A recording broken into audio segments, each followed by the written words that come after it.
السلام عليكم ورحمة الله وبركاته. تراه من العمر قد صرت طبيبا يا بشرى، ما خاب رجاء ليالينا. قد بات عنائي ذا ذكرى، واليوم تفوح أمانينا.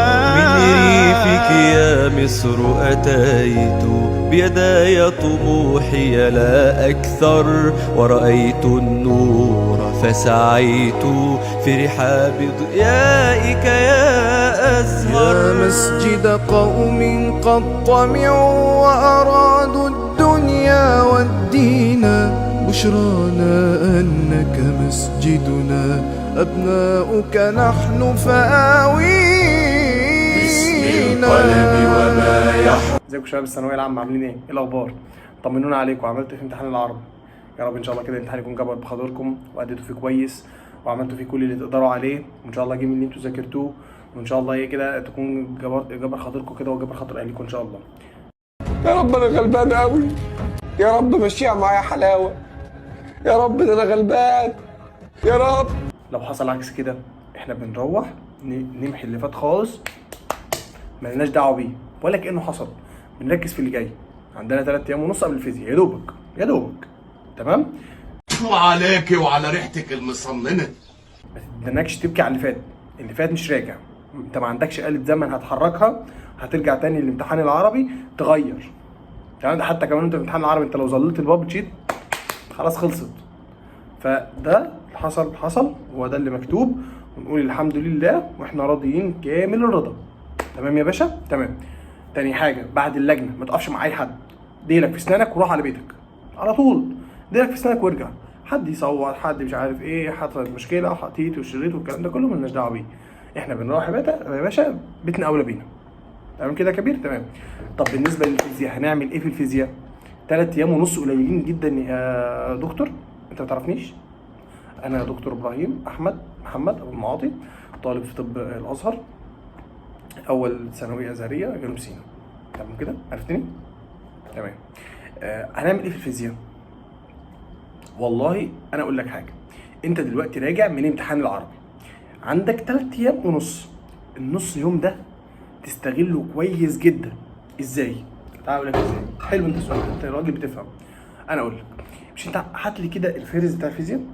الباب الاول واقع معايا فيه مثلا كرشف، الباب الثاني واقع معايا فيه مثلا الاجهزه، الباب الثالث واقع معايا الدينامو المحول، الباب الرابع واقع معايا مثلا دايره المكثف ودايره ال سي او ار ال، الحاجات دي كده، او الدايره الممتازه ودايره الرنين. خلصت الكهربيه، خش لها حديثه. والله انا في الفصل الخامس مثلا واقع معايا نظريه دي براولي، والله مثلا واقع معايا اشعه الكسر، والله مثلا في الباب السادس اللي هي اجيب الطاقه بين المستويات، والله في الباب السابع مش عارف اجيب فرق الطول، بتلخبط في الهولوجرام، بتلخبط في الاستخدامات بتاعت الليزر، في الترانزستور مش فاهمه كويس، في الدايود. طب ما انا كده انت بتقول لي هراجع المنهج كله؟ لا، انت هتراجع على الحاجات الصعبه.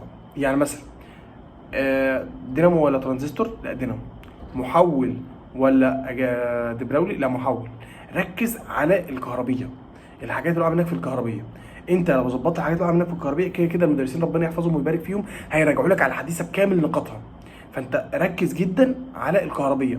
تمام؟ انت لما تخلص الكهربيه وتخش مراجعات ليله الامتحان مع المدرسين فايق، الحديثه انت تبقى سهل تجمعها. تمام؟ تمام. طب دلوقتي هنسمع مين؟ طب قبل ما نسمع مين مش هقول لك تمشي ازاي. خلاص خلصنا نص يوم. بعد كده كل يوم كده مشيها فصلين. انت تذاكر الصبح، يعني مثلا تصحى الساعه 6، من 6 ل 12 انت بتذاكر، من 12 لحد بالليل انت مع المدرس انت شغال معاه. بص يا باشا، المدرسين دول ربنا يحفظ بالك هم فاهمين هم بيعملوا ايه، فوفر التاتش بتاعك والجهد ليك لماده ثانيه. تمام؟ يعني اذا كان مستر محمود مجدي او مستر محمد عبد المعبود هم فاهمين هم بيعملوا ايه. تمام؟ فوفر التاتش بتاعك والتفكير ليهم هم. خلاص افكر في ماده ثانيه، ده اللي اقوله لك يعني. طب خلاص قلنا اول بعد كده اللي هو بكره ان شاء الله هتاخد فصلين، بعده هتاخد فصلين، وبعد هتاخد الحديثه. ده قلنا من الساعه كام؟ الساعه كام؟ من 6 ل 12. من بعد 12 انت مع مدرسك. خلاص هسمع لمين؟ ارشح لك 2، مستر محمود مجدي ومستر محمد عبد المعبود، وكل المدرسين والله على دماغنا. يعني انت بتاخد مع حد تاني وانت ماشي معاه براحتك، كمل براحتك طالما انت بتفهم. بس خلاص. بس انا بقول لك انا السنه اللي فاتت كنت مع مستر محمود مجدي، طب يعني حاجه عاليه قوي. عاليه قوي بجد، ربنا يحفظهم ويبارك فيهم الاثنين والله. تمام كده؟ عرفت تعمل ايه؟ ما تضيعش وقت كتير، حل كتير، ذاكر نظر قليل، واعرف ايه هو اللي فرقت المفاهيم. اعرف ايه هو اللي فرقت مفاهيمك عشان ما تبذلش فيه وقت في ال3 ايام ونص دول وهو كده اساسا هو معاك في اللجنه. لا، الوقت اللي انت هتبذله في الحاجه اللي موجوده عندك في اللجنه، لا انا ابذله في حاجه ثانيه افضل.